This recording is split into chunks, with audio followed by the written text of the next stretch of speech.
गीता के पहले 3 अध्यायों का परिचय। भगवद गीता के प्रारंभिक 3 अध्याय जीवन की दिशा तय करते हैं। पहले अध्याय में अर्जुन विषाद और मोह में डूबकर कर्तव्य से विमुख होते हैं। दूसरे अध्याय में श्री कृष्ण आत्मा की अमरता और निष्काम कर्म का रहस्य बताते हैं। तीसरे अध्याय में कर्मयोग का उपदेश देकर स्पष्ट करते हैं कि कर्तव्य करते हुए ही मोक्ष का मार्ग संभव है। ये यात्रा शोक से ज्ञान तक और ज्ञान से कर्मयोग तक की है। अध्याय 1 अर्जुन विषाद योग। धृतराष्ट्र ने पूछा, हे संजय, धर्मभूमि कुरुक्षेत्र में युद्ध की इच्छा से एकत्र हुए मेरे और पांडु के पुत्रों ने क्या किया? संजय ने कहा, हे महाराज, दुर्योधन ने अपनी सेना देखकर द्रोणाचार्य के पास जाकर अपने वीर योद्धाओं का परिचय दिया। उस समय भीष्म पितामह ने शंखनाद किया और दोनों पक्षों के शंख, नगाड़े, भेरी, तुरही और बिगुल बज उठे। तब श्री कृष्ण और अर्जुन ने भी अपना दिव्य शंख बजाया। सभी पांडवों ने अपने अपने शंख बजाए। इससे कौरवों की सेना का हृदय विदीर्ण हो गया। उस समय अर्जुन ने श्री कृष्ण से कहा, हे अच्युत, मेरा रथ दोनों सेनाओं के बीच खड़ा करो ताकि मैं देख सकूं कि किससे मुझे युद्ध करना है। श्री कृष्ण ने रथ को भीष्म और द्रोणाचार्य के सामने खड़ा किया और कहा, हे पार्थ, देखो, ये कुरुओं की पूरी सेना है। अर्जुन ने देखा कि अपने ही बंधु बांधव, गुरु, पितामह, पुत्र, भाई, श्वशुर, मित्र आदि युद्ध के लिए खड़े हैं। अर्जुन विषादग्रस्त हो गए। उनका मन मोह और करुणा से भर गया। अर्जुन बोले, हे कृष्ण, अपने ही कुलजनों को युद्ध के लिए तैयार देखकर मेरे अंग शिथिल हो रहे हैं, मुख सूख रहा है, शरीर कांप रहा है, गांडीव हाथ से गिर रहा है। हे केशव, मुझे विजय, राज्य और सुख की इच्छा नहीं है।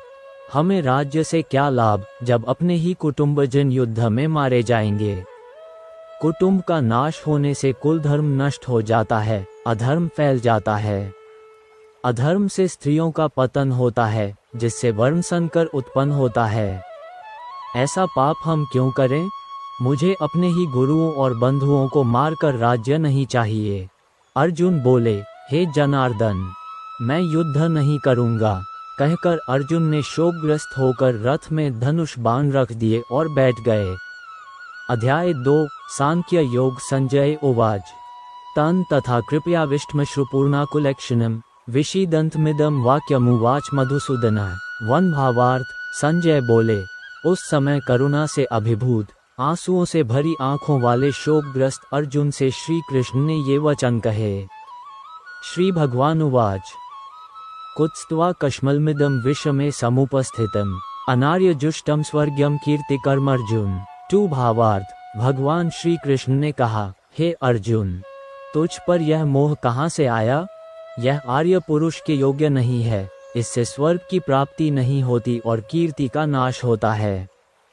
क्लैब्यम मास्मगमः पार्थ नैतत्वयुपद्यते क्षुद्रम हृदय दौर्बल्यम त्यक्त्वोत्तिष्ठ परतप। 3 भावार्थ। हे अर्जुन, तू काया मत बन, ये तेरे योग्य नहीं है। हे शत्रुतापक, ये हृदय की दुर्बलता छोड़ और युद्ध के लिए खड़ा हो।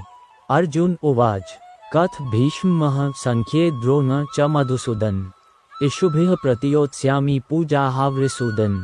4 भावार्थ। अर्जुन बोले, हे मधुसूदन, हे शत्रुसूदन, मैं भीष्म और द्रोण जैसे पूजनीय आचार्यों पर बाण कैसे चला सकता हूँ? श्लोक 5 से 8 तक अर्जुन अपना मोह और करुणा प्रकट करते हैं और अंत में कहते हैं कि अब मैं आपका शिष्य हूँ, मुझे उपदेश दीजिए। कार्पण्य दोषोपहत स्वभावः पृच्छामि त्वां धर्म समुचेताः यच्छ्रेयः स्यानिश्चितं ब्रूहि तन्मे शिष्यस्तेह शाधि मां त्वां प्रपन्नम्। 7 भावार्थ। मेरी प्रकृति कायरता से दब गई है, धर्म के विषय में मेरा मन भ्रमित है। इसलिए मैं आपसे पूछता हूँ, मेरे लिए क्या अच्छा है, निश्चित रूप से बताइए। मैं आपका शिष्य हूँ और आपकी शरण में आया हूँ, मुझे उपदेश दीजिए। संजय उवाच, एवमुक्त्वा हृषिकेश गुडाकेशः परतप न योत्स्य इति गोविंद मुक्त्वा तूष्णी बभूवः। 9 भावार्थ। संजय बोले, इस प्रकार गुडाकेश अर्जुन ने ऋषिकेश श्री कृष्ण से कहा कि मैं युद्ध नहीं करूंगा और चुप हो गए। तमुवाच ऋषिकेशः प्रहसन्निव भारत सैन्योरुभयो मध्ये विषीदन्तमिदं वचः। 10 भावार्थ। उस शोकग्रस्त अर्जुन से ऋषिकेश श्री कृष्ण ने युद्ध भूमि में मुस्कुराते हुए ये वचन कहे। श्री भगवानुवाच अशोच्यानन्वशोचत्वं प्रज्ञादांश्च भाष्ये गतासु निक्तासूंश्च नानुशोचन्ति पंडिता। 11 भावार्थ। भगवान श्री कृष्ण ने कहा, तू जिनके लिए शोक कर रहा है वे शोक के योग्य नहीं हैं, फिर भी तू पंडितों जैसी बातें कहता है। वास्तव में पंडित मृत और जीवित दोनों के लिए शोक नहीं करते। न त्वेहं जातु नासं न त्वं नेमे जनाधिपाः न चैव न भविष्यामः सवे वयं तः परम। 12 भावार्थ। ऐसा कभी नहीं हुआ कि मैं नहीं था, तू नहीं था या ये सब राजा नहीं थे, और न ही आगे ऐसा होगा कि हम सब न रहेंगे। देहिनोस्मिन् यथा देहे कौमार यौवन जरा तथा देहांतर प्राप्ति धीरस्तत न मुह्यति। 13 भावार्थ। जिस प्रकार इस शरीर में बाल्यावस्था, युवावस्था और बुढ़ापा आता है, उसी प्रकार मृत्यु के बाद आत्मा दूसरे शरीर को प्राप्त होती है। इस पर धीर पुरुष मोहित नहीं होता। इसके बाद श्लोक 14 से 30 तक आत्मा की अमरता, देह की नाशवानता, सुख दुख की अस्थिरता और योद्धा धर्म का वर्णन है। स्वधर्मंपि चावेक्ष्य न विकम्पितुमर्हसि धर्मयाद्धि युद्धाश्रेयोन्यत क्षत्रियस्य न विद्यते। 31 भावार्थ।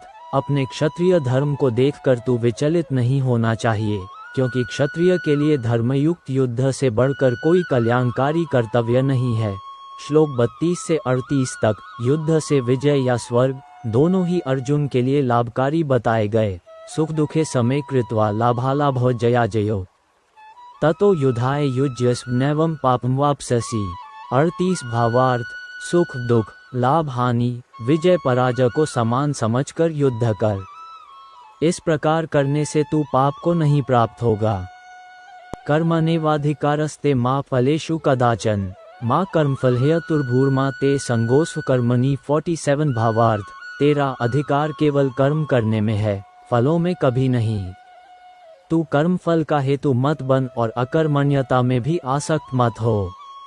योगस्थः कुरु कर्माणि संगं त्यक्त्वा धनंजय सिद्ध्य सिद्ध्योः समो भूत्वा समत्वं योग उच्यते।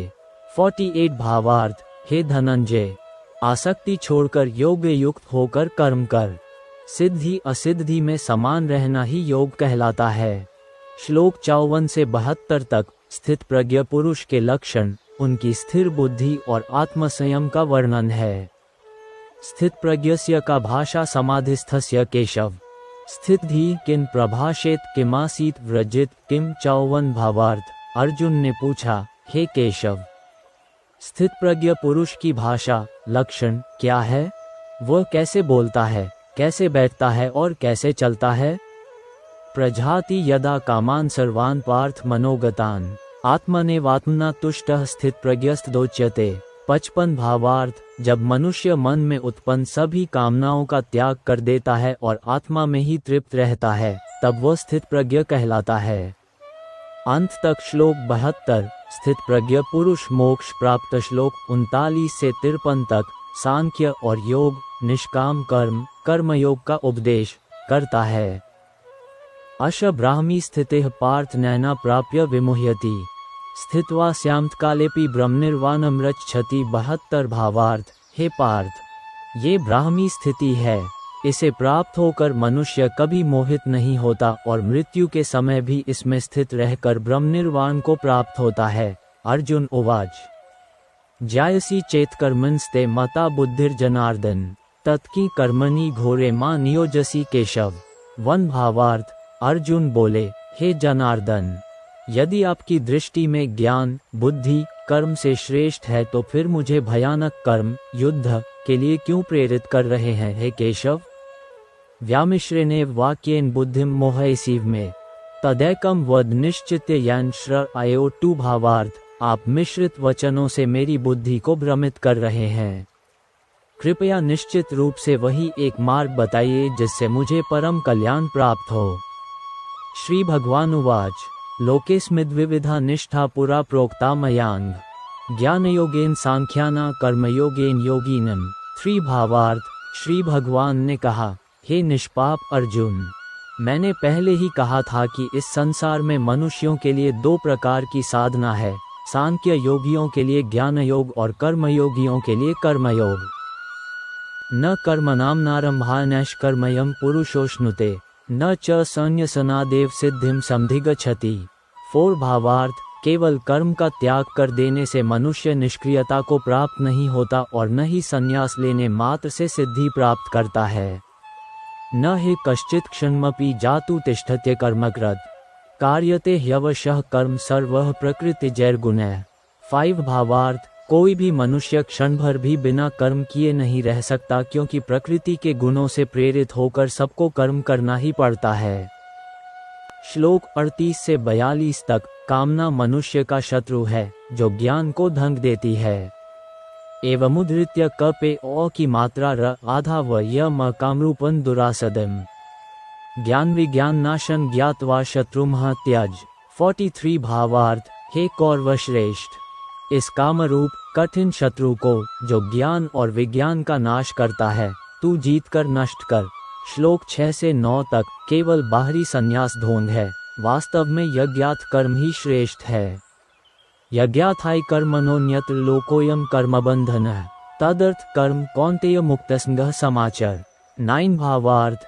यज्ञात ईश्वरार्पण भाव से किए गए कर्मों के अलावा अन्य कर्म मनुष्य को बांधते हैं। इसलिए हे कौन्तेय, तू आसक्ति त्याग कर यज्ञात कर्म कर। श्लोक 10 से 16 तक। यज्ञ चक्र का वर्णन। देवता और मनुष्य परस्पर यज्ञ द्वारा पोषण करें।